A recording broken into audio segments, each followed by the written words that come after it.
நமக்கு ஒரு சாஃப்ட்வேர் வேணும் அப்படின்னா என்ன பண்ணுவோம்? ஒன்றா காசு கொடுத்து வாங்குவோம், அப்படி இல்லைன்னா கிராக்டு வெர்ஷனை வாங்கி போட்டுட்டு நம்ம பாட்டுக்கு யூஸ் பண்ணிகிட்டு இருப்போம் காசு இல்லாத பட்சத்தை. ஆனால் சில சாஃப்ட்வேரை நம்மளால் ஃப்ரீயாகவே யூஸ் பண்ணிக்க முடியும். அந்த சாஃப்ட்வேரே டோட்டலாக ஃப்ரீ அப்படின்னா எப்படி இருக்கும்? நிறைய பேருக்கு தெரிஞ்சிருக்கும். Free and open source software. So இந்த வீடியோவில் இதை பற்றி தான் பேச போகிறோம். Welcome to tech picture.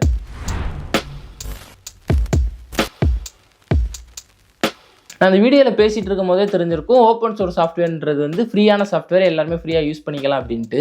அது மட்டும் கிடையாது.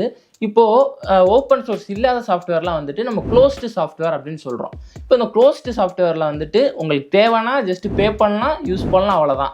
ஆனால் இந்த ஓப்பன் சோர்ஸ் சாஃப்ட்வேரில் நீங்கள் ஃப்ரீயாக யூஸ் பண்ணுற மட்டும் இல்லாமல் அதோட சோர்ஸ் கோடு இருக்கு இல்லையா, அந்த சோர்ஸ் கோடை நீங்கள் எடுத்து அதுக்கு மேலே நீங்கள் வேறு ஏதாவது இம்ப்ரூவ் பண்ணி அப்படியும் நீங்கள் யூஸ் பண்ணிக்கலாம். மீடியா பிளேயர் சாஃப்ட்வேர் இருக்குன்னா அதோட சோர்ஸ் கோடை எடுத்து நீங்களே புதுசாக ஒரு சாஃப்ட்வேரை கிரியேட் பண்ணிக்கலாம். அதில் ஆல்ட்ரு பண்ணலாம், நீங்கள் என்ன வேணால் பண்ணிக்கலாம் அதோட சோர்ஸ் கோடை எடுத்து. இதுதான் வந்து ஓப்பன் சோர்ஸ் சாஃப்ட்வேரோட ஒரு பெரிய ப்ளஸ் அப்படின்றது. ஸ்டார்டிங்கில் அந்த சாஃப்ட்வேர்லாம் கமர்ஷியலைஸ் ஆனதுக்கப்புறம் நிறைய அந்த சாஃப்ட்வேர் டெவலப்பிங் எந்தூசியாஸ்லாம் சேர்ந்து எல்லா மக்களுக்கும் சாஃப்ட்வேர் அப்படின்றது போய் சேரணும், அப்போ தான் எல்லாருனாலையுமே கம்ப்யூட்டர் எடுத்து யூஸ் பண்ண முடியும் அப்படின்னு நினச்சனால இதுக்கு வந்து ஆல்டர்னேட்டிவாக நம்ம வந்து கொண்டு வரணும் அப்படின்ட்டு கொண்டு வந்தது தான் இந்த ஓப்பன் சோர்ஸ் சாஃப்ட்வேர் அப்படின்றது. இதுக்கு முன்னாடி இந்த சாஃப்ட்வேர் அப்படின்ற ஒரு வேர்ல்டு எப்படி இருந்துச்சு அப்படின்றத பற்றி நம்ம இப்போ பார்க்கலாம். 50s 60s டைம்லலாம் இந்த சாஃப்ட்வேர் அப்படின்றது க்ளோஸ்டு சாஃப்ட்வேரெலாம் இல்லை.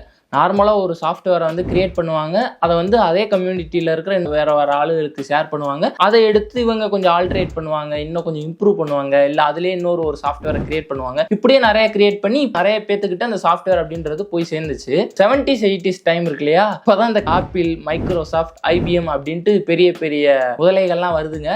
அவங்க ஒரு ஐடியாவில் ஒரு சாஃப்ட்வேரை கிரியேட் பண்ணி அதோட சோர்ஸ் கோடுன்னு சொன்னேன் இல்லையா, அதை க்ளோஸ் பண்ணி இந்த சாஃப்ட்வேர் உங்களுக்கு யூஸ் பண்ணணும்னு நீட் இருந்துச்சுன்னா காசு கொடுத்து சாஃப்ட்வேர் வாங்கிக்கோங்க அப்படின்ற ஒரு சிஸ்டத்தை கொண்டு வராங்க. இந்த டைமில் தான் நான் சொன்ன அந்த வார் இருக்குல்லையே, எல்லாத்துக்கும் போய் சேரணும் அப்படின்ட்டு அந்த மாதிரி சண்டைலாம் போகுது. போனதுக்கப்புறம் ஒரு இந்த சாஃப்ட்வேர் எல்லாத்துக்கும் போய் சேரணும் அப்படின்ற ஒரு நோக்கத்தில் ஒரு சில கம்யூனிட்டி உருவாகுது. அதில் ரொம்ப ரொம்ப முக்கியமான ஆள் தான் ரிச்சர்ட் ஸ்டால்மேன் அப்படின்ற ஒரு மனுஷன். இவர் தான் ஃப்ரீ சாஃப்ட்வேர் ஃபவுண்டேஷன் அப்படின்ற ஒரு நான் ப்ராஃபிட்டபிள் ட்ரஸ்ட்டை உருவாக்குறாரு.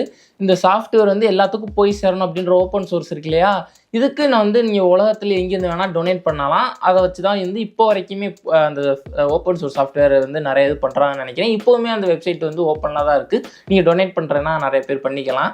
செக் பண்ணி பாருங்கள், லிங்க்கை டிஸ்கிரிப்ஷனில் கொடுக்குறேன். GNU ஆப்ரேட்டிங் சிஸ்டம் அப்படின்ற ஒரு ஓப்பன் சோர்ஸ் ஆப்ரேட்டிங் சிஸ்டமை வந்து கிரியேட் பண்ணுறாரு. அதுக்கப்புறம் இதை எடுத்து தான் இந்த லினக்ஸ் அப்படின்னு நிறைய பேருக்கு தெரிஞ்சிருக்கு இல்லையா, அந்த ஒரு ஓப்பன் சோர்ஸே இதுலேருந்து தான் உருவாக்குனாங்க. இதுக்கப்புறம் லினக்ஸ்லேயே உபுண்டு இருக்குது, லினக்ஸ் மின்ட் இருக்குது, ஆர்ச் லினக்ஸ்ன்னு இருக்குது, டிபிஎன் அப்படின்ட்டு இருக்குன்னு நிறையா இருக்குது. இதுக்கெல்லாம் வந்து ஒரு மெயின் சோர்ஸ் கோடாக இருந்தது வந்து இந்த GNU தான். இப்போவுமே கரண்ட்டில் வந்து நம்ம வந்து ஒரு சில சாஃப்ட்வேர் யூஸ் பண்ணிகிட்டு இருக்கோம். இந்த ஆப்ரேட்டிங் சிஸ்டம் போங்க, எல்லாருமே வந்து இந்த ஓப்பன் சோர்ஸ் சாஃப்ட்வேர் வந்து யூஸ் பண்ணுறோம் அப்படின்னா அது VLC மீடியா பிளேயர் தான்.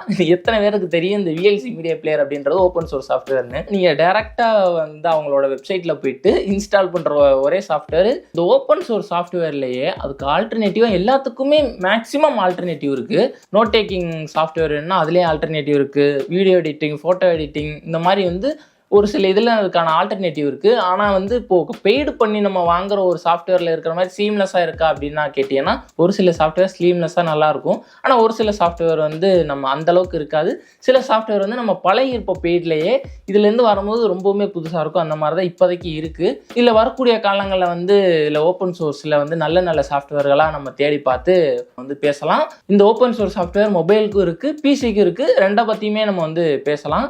ஸோ இந்த வீடியோவில் இந்த ஓப்பன் சோர்ஸ் சாஃப்ட்வேரை பற்றின ஒரு சில பேசிக்கை சொல்லியிருப்பேன் அப்படின்னு நினைக்கிறேன். இதை பற்றி இன்னும் ஃபியூச்சரில் வந்து நிறைய பேசணும்னா நீங்கள் கொஞ்சம் லைக் போட்டுட்டு நிறைய பேத்துக்கு ஷேர் பண்ணி விடுங்க. ஸோ அவ்வளோதான் இந்த வீடியோ. பாய்.